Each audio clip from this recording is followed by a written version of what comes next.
Du, du, du, du. Du, du, du, du, du, du. O, helo. Henffych. Dewi ydw i. A da chi di nalu gyda pleserau bychain bywyd.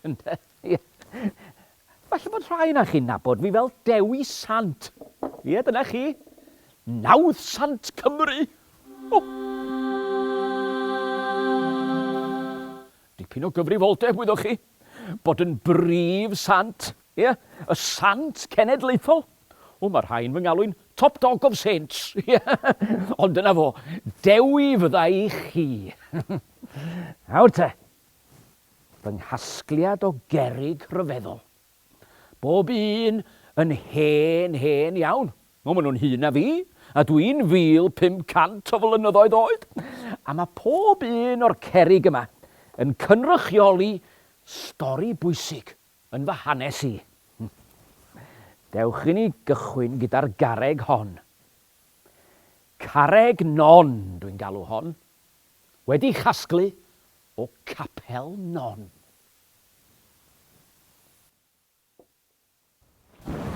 Des i fy ngeni ar y clogwyni, ar noson stormus o wynt a glaw, mellt a tharanau. Dechrau dramatig, ynde? Enw fy mam oedd Non. Dyna pam maen nhw'n galw yr hen gapel sydd ar y clogwyni yn Sir Benfro yn Capel Non, da chi'n gweld?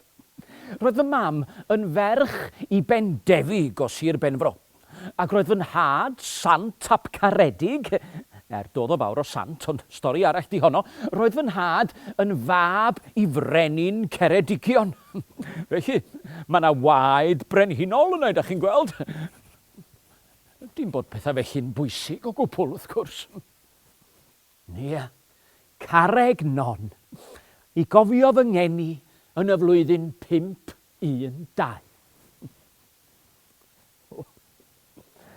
Nawr te, dyma i chi garreg rhygyfarch. Da chi'n gweld, yn y flwyddyn 1094, roedd rhygyfarch Apsilian yn esgob ar dŷ Ddewi. A mi benderfynodd o sgwennu fy hanes i, do, 500 mlynedd yn diweddarach, ond dyna fo, gwell hwyr na hwyrach. A mi sgwennodd o fy hanes mewn Lladin. Do, yn y Vita Davidis. Dyma ni. Y Vita Davidis, neu buchedd Dewi yn y Gymraeg. Gair arall am fywyd Dewi, da chi'n gweld? Dyma ni, fy hanes yn y fan hyn.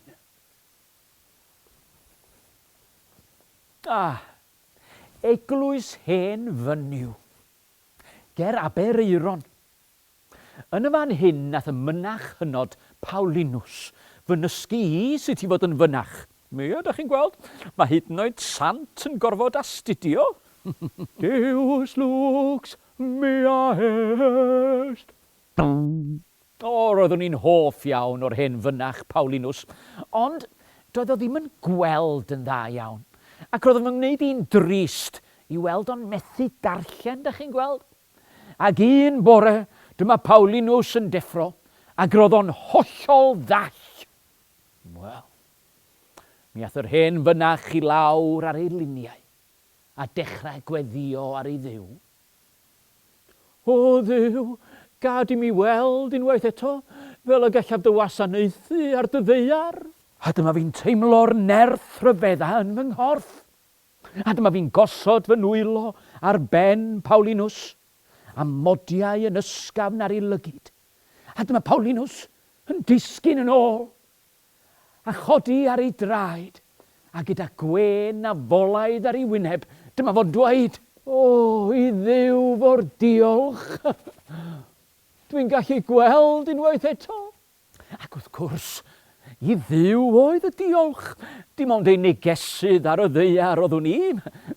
Ond mae'n handi os da chi am gael eich cydnabod fel sant, bo chi'n medru cyflawni gwirthiau. Carreg Paulinus, sy'n fatgoffa gall Duw roed nerth gwirthiol i rywun pan mae angen. Wel, mi deithies i Gymru gyfan, yn pregethu gair Duw, a rhannau o Ewrop hefyd. O, Tŷ Ddewi. Mi ges i wneud yn esgob ar fan hyn, da chi'n gweld. A dyma garreg fach lefn i atgoffa fi o'r abati a sefydlais yn Nhŷ Ddewi. Ia. Wel, mewn amser, mi ges i'n wneud yn archesgob Cymru, am hen yn llawn cyfrifoldebau. Ac felly roedd hi'n bwysig mod i'n trio cadw pethau'n syml bob tro. Ro'n i'n bwyta ac yn yfed pethau syml. Dim byd ond bara, perlysiau a dŵr, cofiwch. Fysa'n anodd iawn i chi wneud hynny heddiw, efo'ch pizzas a'ch siocled a'ch hufen ia. Treulio rhan fwyaf o'r diwrnod yn pregethu ac yn gweddio ar Dduw. Ac roedd hi'n hawdd iawn gwneud hynny, achos Duw oedd fy nghyfaill gorau. Un o'r straeon enwoca sy'n cael ei hadrodd amdana i. Wedi honno am y bregeth ar y bryn. O'n i wedi cerdded drwy'r dydd, da chi'n gweld, a di glanio yn y pentre bach yma o'r enw Llan Ddewi Brefi. Ie, dyna chi, fy Llan i Dewi ger yr afon Brefi, ynde? A pan gyrhaeddes i, roedd yna gannoedd ar gannoedd o bobl yno yn fy nisgwyl i. Henffych, Duw fyddo gyda chi. Cyn i fi ddechrau hyd yn oed. Roedd yna rhywun yn y cefn yn gwyddi, da ni'n gweld chi! Rhywun arall yn gwyddi, da ni'n clywed chi chwaith! Fel da chi'n gwybod, mae gennau lais eitha cry. Ac felly dyma fi'n codi fy llais rhyw fymryn. Henffych, Duw fyddo gyda, da ni dal i'm yn clywed chi! Da ni'n gweld chi chwaith! Wel, beth oeddwn i'n neud? Dyma na neges yn dod gan Dduw. I mi osod hancas o dan fy nrhaed. Dyma fi'n gwneud hynny. Na sefyll ar yr hancas. A wir i chi, yn sydyn, dyma'r ddeiar yn codi oddi tanad. Ac mi roeddwn ni, Dewi, yn sefyll ar fryn.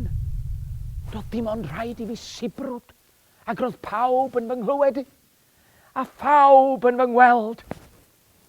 Ac wedyn, dyma na golomen yn dod o rywle, ac yn glanio ar fy ysgwydd. Neges gan Dduw, i fod o'n bendithio fy mregeth. O, glomen braf, y glomen ar yr ysgwydd ar y dyn ar dyn, ar y ddeiar ar ddeiar ar ddi. Esgusodwch fi, canu, un o bleserau bychain bywyd yn tyfu. Yn ôl rhygyfarch yn ei lyfr enwog amdanau, fues i farw, cofiwch, yn y flwyddyn 589. Ac fe'n claddwyd yma yn yr abati yn Nhŷ Ddewi. Mae rhygyfarch hefyd yn sôn am fy mhregeth olaf. Dyna pryd wedes i, arglwyddi, frodyr a chwiorydd, byddwch lawen, cedwch eich ffydd a'ch cred, a gwnewch y pethau bychain, a welsoch ac aglwsoch gen i fi. Ie, y pethau bychain, dyna sy'n bwysig, da chi'n gweld? Sgwni pa beth bach nhw chi heddiw, fydd yn dda gan Dduw. Sôn am bethau bach.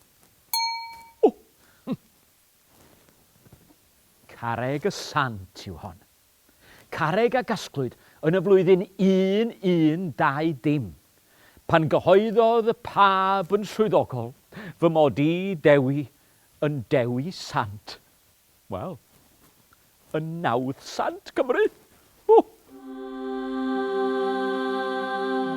A dyma chi yng Nghymru heddiw.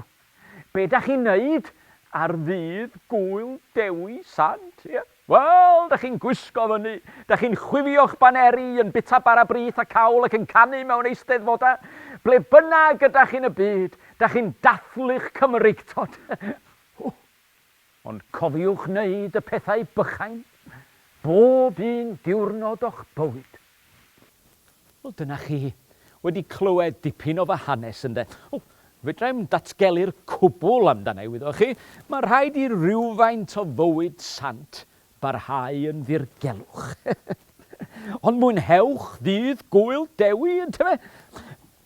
A gnewch y pethau bychain rwan, cofiwch.